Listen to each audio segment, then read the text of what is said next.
আজকের ভিডিওটা গত 12ই জুন আমার বড় পিসির বাড়ি যে বাৎসরিক শীতলা মায়ের পুজো হয় সেই শীতলা পুজো এবং পিসিরদের বাড়িতে দাদা একটা বৈষ্ণব সেবার আয়োজন করে শীতলা পুজোর ঠিক পরে, সেই বৈষ্ণব সেবাটাকে ঘিরে। শীতলা মায়ের পুজো শুরু হয় আগের দিন মাকে অধিবাস করিয়ে। অধিবাসের ভিডিওটা নেই, সেই জন্য আপনাদের সামনে আমি তুলে ধরতে পারলাম না। মায়ের পুজো শুরু হয় একদম সকাল থেকে। পুজোর দিন মায়ের যে ঘট পুজো, প্রথমে সেই ঘট পুজো হয় শীতলাতলায়, মন্দিরের ঠিক পাশেই শীতলাতলা পিসিদের, সেখানেই দাদার ব্রাহ্মণ মায়ের পুজো করে। প্রথমে ঘট পুজো করে, সেই ঘট মায়ের সামনে নিয়ে আসা হয়, দাদা নিজে হাতে করে নিয়ে আসেন। তারপরে চলে কুলো পুজো। এই কুলো পুজোর সময় দাদা প্রত্যেক মেয়েদের মাথায়, মানে যারা বউরা কুলো মাথায় নেয় তাদেরকে একে একে মাথায় দাদা নিজের হাতে কুলো তুলে দেয়। দাদা বলতে আমার বড় পিসির বড় ছেলে বাচ্চুদা। বাচ্চুরা ছোটোর থেকেই মা শীতলার ভক্ত এবং ও নিজে হাতেই মায়ের পুজো করে। মায়ের সমস্ত সাজসজ্জা কিন্তু ও নিজে হাতেই করে। এই কুলোগুলো যে সাজিয়েছে এটা কিন্তু দাদা নিজে হাতে প্রত্যেকটা কুলো সাজিয়েছে। মায়ের মূর্তিটা তো মৃৎশিল্পীরা গড়ে তোলে, কারণ এই মাকে আমরা ছোটোর থেকে দেখছি। মাকে আগে বাজনা টাজনা দিয়ে সুন্দর করে বা রাস্তা দিয়ে নিয়ে আসা হতো, কিন্তু মা বড় হতে হতে আমাদের বড় মা এখন এত বড়ই হয়ে গেছে যে বড় মাকে মণ্ডপেই তৈরি করতে হয়। মৃৎশিল্পী যে আছে সে মাকে তো যা সাজসজ্জা করানো, তাদের যা কাজ সেগুলো করে দেয়। তারপর দাদা নিজে হাতে কিন্তু মাকে শাড়ি পরানো, মায়ের যে সাজসজ্জা দাদার মনের মতো করে সাজায়। আমাদের প্রত্যেক মহিলাদের মাথায় এক এক করে দাদা কুলো তুলে দিচ্ছেন। এই কুলোগুলো মাথায় নিয়ে প্রথমে মণ্ডপে, মানে যেটা নাট মন্দির, সেখানে কয়েকবার ঘোরা হয়েছে। আমি তো সমস্ত নিয়ম কানুন সব কিছু জানি না। যারা আমার সাথে আরও যারা ছিল, মানে বৌদি ছিল, আমার অন্যান্য দিদিরা ছিল, তারা আমাকে যেমন যেমন বলছে আমি তেমন তেমনই করছি। মনে হয় 3বার ঘোরা হয়েছিল। 3বার ঘোরার পরে আমরা সবাই বাড়ি বাড়ি মাঙন তুলতে যাব, যেটা শীতলা পুজোতে সব জায়গাতেই হয়ে থাকে। আমি যেগুলো দেখে আসছি, মাথায় কুলো নিয়ে বাড়ি বাড়ি যাওয়া হয়, সেখান থেকে জল ঢেলে সেখানে কুলোগুলো তাদের বাড়িতে রাখা হয়। তারপরে তারা চাল যে যেরকম পারে আর কি মাগন দেয়, সেগুলো নিয়ে আমরা মণ্ডপে আবার ফিরব। আমরা বেরিয়েছিলাম এই 12টা নাগাদ, আমরা ফিরেছি 6টায়। এই যে আমাদের অপুদির মাথায় এখন কুলো তুলে দিচ্ছে দাদা, এরপরে ববিদি, তারপরে আমি। অপুদি ববিদি তো আমার মেজো পিসির বড় মেয়ে আর মেজো মেয়ে। আর প্রথমেই কুলো তুলে দেওয়া হয়েছিল বৌদির মাথায়। বাড়ি থেকে ওদের 2টো কুলো বেরোয়, যেগুলো ওদের বাড়ির কুলো। ওদের বাড়ির 2 বউ 2টো কুলো মাথায় নেয়। আর অন্যান্যরা যারা কুলো নিতে ইচ্ছুক বা প্রত্যেক বছর নেয়, তারা প্রত্যেকেই নিজের নিজের নামে কুলো বের করে। এগুলো দাদাই সব সাজিয়ে দেয়। আমি এবছর কুলো নিয়ে যেতে পারবো সেটা আমি স্বপ্নেও ভাবিনি, কিন্তু ওই যে মায়ের ইচ্ছে, আমি দাঁড়িয়েছিলাম। দাদা মানে কুলো নেব, কিন্তু নিজের কুলোই বের করতে পারবো সেটা আমি ভাবিনি। আমার বলা ছিল যদি কেউ কুলো নিতে না পারে মাঝ রাস্তা থেকে, তখন আমি নেব। কারণ এরকম হয় আর কি, একটা কুলো নিয়ে অনেকক্ষণ 4-5 ঘন্টা অনেকেই পারে না, সেই কুলো অন্যান্য যারা থাকে উপসীরা তারাও নিতে পারে। আমার সেই রকমই কথা ছিল, কিন্তু এই যে মায়ের ইচ্ছে, মা আমার মাথায় কুলো দেবেন। এবং বিশ্বাস করুন আমার সেদিন কোনো অসুবিধা হয়নি। হ্যাঁ, একটা প্রবলেম আমাদের প্রত্যেকেরই হয়েছিল। প্রথমেই যখন বেরোলাম প্রচণ্ড রোদ ছিল সেই দিনকে, প্রথম দিকে। তো প্রথম যখন পিচের রাস্তায় পা দিলাম তখন একটু পায়ে গরম লাগছিল, তারপরে কিন্তু কোনো অসুবিধাই হয়নি। এই যে দাদা, তারপরে বৌদি, তারপরে দাদার এক ভাইয়ের বউ, মানে ওদের বাড়ির আরেক বউ আর কি, আমাদের বৌদি হয়। তারপরে ওদের মন্দিরে যারা আসেন পাড়া প্রতিবেশী। আর এই যে সাদা শাড়ি পরে গেল, এটা আমার এক দিদি, মানে বড়দি আর কি। এটা কিন্তু আমাদের বাড়ির সবথেকে বড় দিদি, আমার বড় পিসির বড় মেয়ে। তারপরে আমরা সব ভাই বোন। অ্যাকচুয়ালি আমার বাবারা টোটাল 8 ভাই বোন। সেই 8 ভাই বোনের মধ্যে আমার বাবা বড়, তারপরেই বড় পিসি। আমাদের ভাই বোনদের মধ্যে বন্ডিং এমন, যখন আমরা সব ভাই বোনরা এক জায়গায় হই তখন আমরা ভুলেই যাই আমরা কে মামাতো কে পিসতো। জানেন তো, আমি বহু বছর পরে এবার পুজোয় সামিল হলাম। আমার বিয়ের পরে আমি একবার গিয়েছিলাম। আমার শাশুড়ি মা সেদিন গল্পে গল্পে বলল, হ্যাঁ আমিও তোমার সাথে গেছিলাম। আমার ঠিক মনে নেই বাৎসরিক পুজোর দিন গেছিলাম না শীতলের দিন গেছিলাম। আসলে পিসির বাড়িতে বছরে দুবার শীতলা মায়ের বড় করে অনুষ্ঠান হয়। একটা হচ্ছে চৈত্র মাসে মায়ের শীতল করা হয়, এবছর আমি সেদিনও গেছিলাম। আর এই 19শে জ্যৈষ্ঠর দিন মায়ের বড় করে পুজো করা হয়, বাৎসরিক পুজো। এবার যদিও 19শে জ্যৈষ্ঠ করা সম্ভব হয়নি, কারণ ওদের বাড়িতে একটা ইনসিডেন্ট ঘটে গেছে, যে কারণে পুজোটা সম্ভব হয়নি।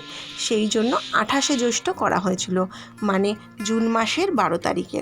এই যে মায়ের মূর্তি দেখুন, মাকে কিন্তু একটা শাড়িতে কভার করা যায় না, একটা তো দূরের কথা, 8টা 10টা শাড়িতেও মাকে কভার করতে গেলেও দাদাকে হিমশিম খেতে হয়।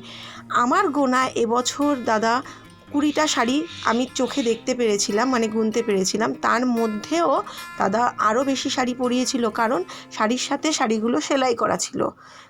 এই যে আমরা পাড়ায় বেরিয়ে গেছি কুলো নিয়ে, পরপর সব বাড়ি বাড়ি যাব।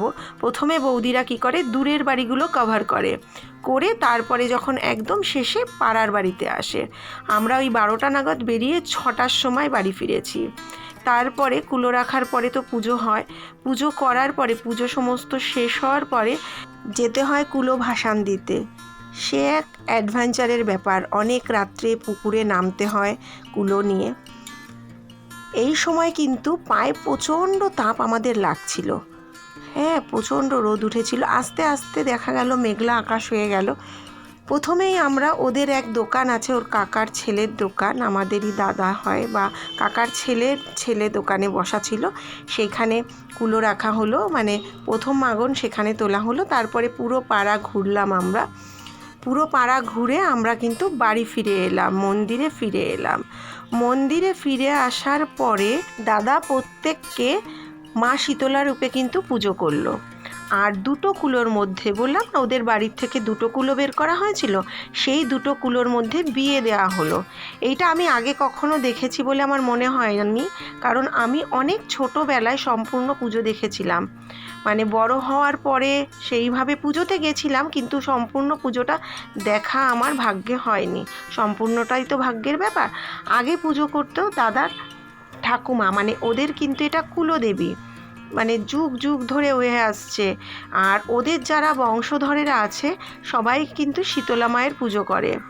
আমার শোনা নাকতলার যে বড় মা, সেটাও কিন্তু মানে মা শীতলা যেটা আছে, সেটাও কিন্তু দাদার এক খুড়তুতো দাদুর বাড়ির পুজো, কারণ ওদের যে বংশ পরম্পরায় কিন্তু শীতলা মায়েরই পুজো করে।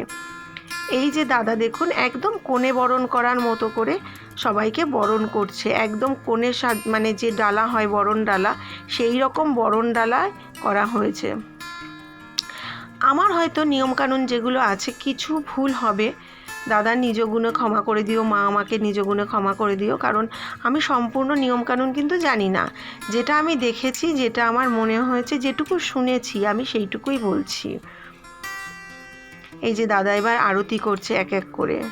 তারপরে ওই যে 2 বৌদি, মানে দাদার যে ওয়াইফ, সেটা হচ্ছে আমার বড় পিসির ছেলে, বড় ছেলের ছেলে, আর দাদার এক খুড়তুতো ভাইয়ের বউ, দুজনা মিলে কুলোর মধ্যে বিয়ে দেওয়া হবে। আর আমাদেরকে কিন্তু মানে সবাইকেই দাদা মা শীতলার রূপে পুজো করছে। মানে অ্যাকচুয়ালি পুজোগুলো করা হচ্ছে কুলোকে, যে যে কুলো ধারণ করেছে তাদেরকে। এবার সবাইকে এক এক করে মিষ্টি খাওয়াবেন, জল খাওয়াবেন। এই সময় কিন্তু আমরা ভীষণ এনজয় করছিলাম, সবাই কিন্তু মোটামুটি উপোসী। হ্যাঁ, তবে এই পুজোতে কিন্তু কুলো নিয়ে যাওয়া হয়, নির্জলা উপোস করে নয়। প্রথমে সকালবেলা একটা পুজো হয় যেটাকে খোলা পুজো বলে।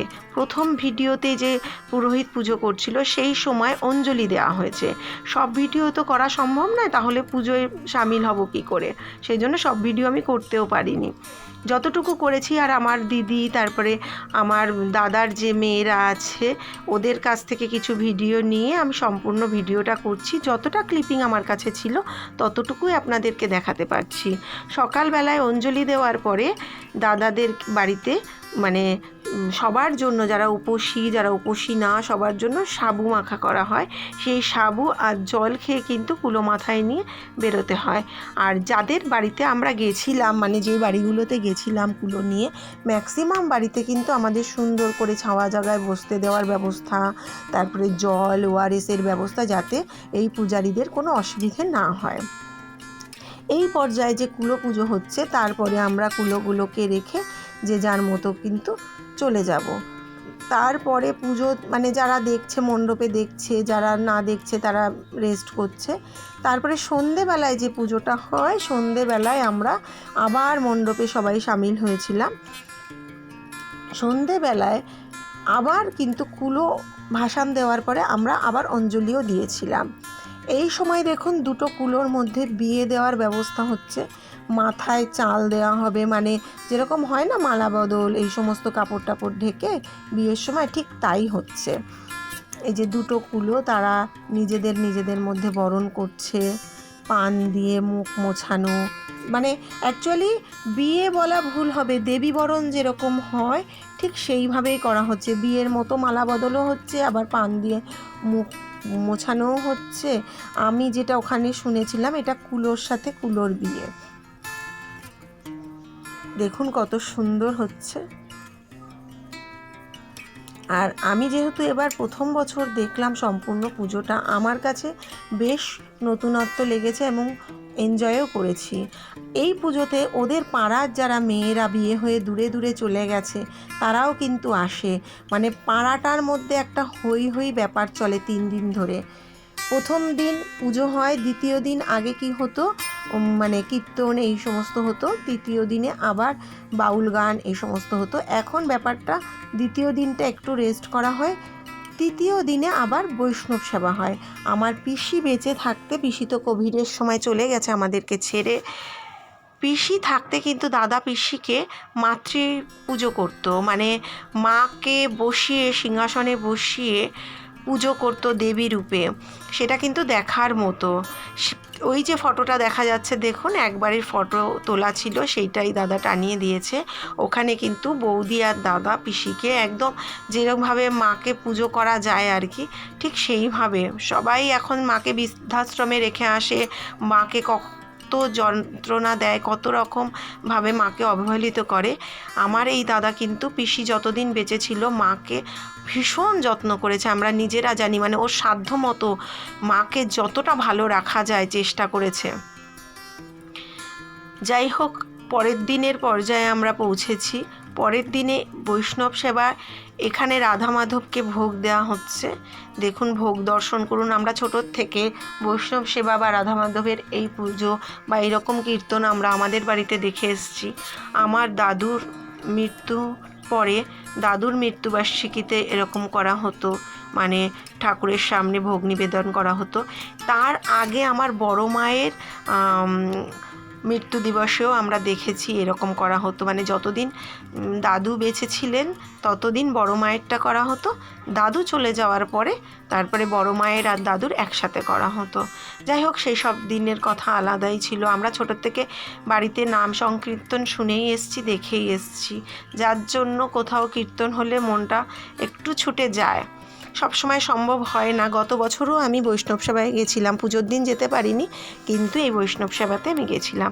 এই যে পূজারি পুজো করছে ইনি কিন্তু বৃন্দাবনের কয়েকজন এসছিল সরাসরি, তারা এখানে ভোগ আরতি করা, কীর্তন করা করেছে। দাদা তো পাঠ করেছে, দেখলেন যে পাঠ করছিলেন, উনি আমার দাদা ছিলেন, দাদা পাঠ করেছেন। তারপরে কীর্তন যারা করার তারা দল এসে কীর্তন করেছেন, তারপরে এনারাও ভোগ আরতির সময় কীর্তন করেছেন, এবং আমরা পুরো বিষয়টাকে মন থেকে এনজয় করেছি। আমরা যারা বড় ছোট প্রত্যেকে তিলক পরেছিলাম, মানে অ্যাকচুয়ালি যখন মানুষ যে পরিবেশে থাকে না, সেই পরিবেশটা তাকে আটকে দেয়। যখন আমরা এই সমস্ত পরিবেশের সাথে মিশে যাই তখন মনটার মধ্যে একটা আলাদা রকম অনুভূতিই আসে। যাই হোক, আমরা তো সবাই খুব এনজয় করেছি, প্রসাদ পেয়েছি, সারাটা দিন হই হই করে গেছে। দেখুন, শুধু বাড়ির লোক না, বাড়ির বাইরের প্রচুর মানুষ এই অনুষ্ঠানটায় সামিল হয়। প্রচুর, মানে শুধু যে আত্মীয় স্বজন পাড়া প্রতিবেশী নয়, দূর দূরান্ত থেকে এই পুজোতে এবং বৈষ্ণব সেবাতে লোক আসে। আর দাদার প্রত্যেকটা ব্যাপারে ওর কিন্তু ইনভলভমেন্ট ছিল, মানে প্রত্যেকটা মানুষের সাথে কথা বলা, তাদেরকে সেবা করা, প্রত্যেককে উত্তরী দেওয়া, নিজের হাতে আসন পেতে দেওয়া, প্রত্যেক বৈষ্ণবের হাতে ফলের থালা তুলে দেয়া, প্রত্যেক বিষয়ে কিন্তু দাদা মানে নিজে হাতে করেছে। এবং আমি তো অবাক হয়ে গেছি, একটা মানুষ পরপর 3 দিন উপোস করে সারা দিন কিভাবে এক নাগারে খেটে যেতে পারে। ওই যে এবার যে আর পাতে প্রসাদ দেওয়া হচ্ছে, তিনি আমার দিদি, উনি ইসকনের দীক্ষিত বেবিদি, উনি কিন্তু ভীষণ জলি। এই যে দেখুন, মণ্ডপের ভেতরেও তো সবাই প্রসাদ পাচ্ছে যারা বৈষ্ণব, বা বাইরেও অনেকে বসে গেছে যারা বৈষ্ণব, কারণ ওই ভেতরের জায়গাটা ছোট, ঘর দিয়ে বাইরে দিয়ে প্রচুর মানুষ। আগের চেয়ার টেবিলের ব্যবস্থা করা হতো, এবছর সম্ভব হয়নি কোনো কারণে, হয়তো দাদা অ্যারেঞ্জ করতে পারি। আর সবটা তো একা হাতে ম্যানেজ করা, অনেক সময় ভুল ভ্রান্তি তো হয়েই যায় একটু আধটু। প্রচুর প্রসাদের আয়োজন ছিল, মানে এগুলো তো বাইরে যেখানে দেওয়া হচ্ছিল, ভেতরেও প্রচুর প্রসাদ ঢাকা দেওয়া ছিল। কীর্তন শেষ থেকে একদম সন্ধে পর্যন্ত যত মানুষ ছিল প্রসাদ তো পেয়েইছে, এবং যারা যারা বাড়িতে নিতে চাইছিল, মানে যাদের বাড়ির লোকজন আসেনি, তাদেরকেও দাদা কিন্তু যতটা সম্ভব প্রসাদ দিয়ে দিয়েছিল। যাই হোক, এই যে আমার ছোটো পিসির ছেলে অভি, এখানে না সবাই নিজে হাতে প্রসাদ দান করে। বাড়ির ছেলেরা, যারা অতিথিরা যারা আসে, তারা প্রত্যেকেই কিন্তু পরিবেশনে সামিল হয়, কারণ বাইরের লোক তো সে তো ডাকাই যায় না, ক্যাটারিংয়ের লোক ডাকলে করে দেবে, কিন্তু নিজে হাতে প্রসাদ বিতরণ করা, এটাও কিন্তু একটা বড় মানে ভাগ্যের কাজ। এটা আমাদের মনে হয়, আমাদের বিশ্বাস তাই যে এক দিদি আর এক বোনের কাছ থেকে প্রসাদ নিয়ে নিল। এটাও একটা দেখার মতো ব্যাপার যে বোন সে ধার্মিক হয়েছে, দিদিও ভীষণভাবে স্পিরিচুয়াল, তবুও বোন তো ধার্মিক হয়েছে, দিদি তার হাত থেকে প্রসাদ নিয়ে নিল। একটু আগে নিজেরাই দেখতে পেলেন দাদা নিজে হাতেও প্রসাদ দিচ্ছিল। এই যে চলছে মন্দির থেকে সরাসরি ভোগের প্রসাদ বিতরণ। আমিও একবার গেছিলাম, ওখান থেকে একটু প্রসাদ নিয়ে নিলাম নিজে হাতে, নিয়ে আমি আবার সবাইকে দিচ্ছিলাম এপাশে যারা বসেছে। এবার আমরা অনুষ্ঠানের একদম শেষ পর্যায়ে, এই যে আমরা বাড়ির লোক সবাই বসেছি, আমার পিসি, কাকি, বৌদি সবাই মিলে একসাথে বসেছি আমরা। বসার জায়গা হচ্ছিল না, মানে পারলে একজনের কোলের পরে আরেকজন উঠে যাই আর কি। আমরা তো দিনগুলো হৈ হৈ করে কাটালাম। মা সবাইকে ভালো রাখুন, সবাই ভালো থাকুন।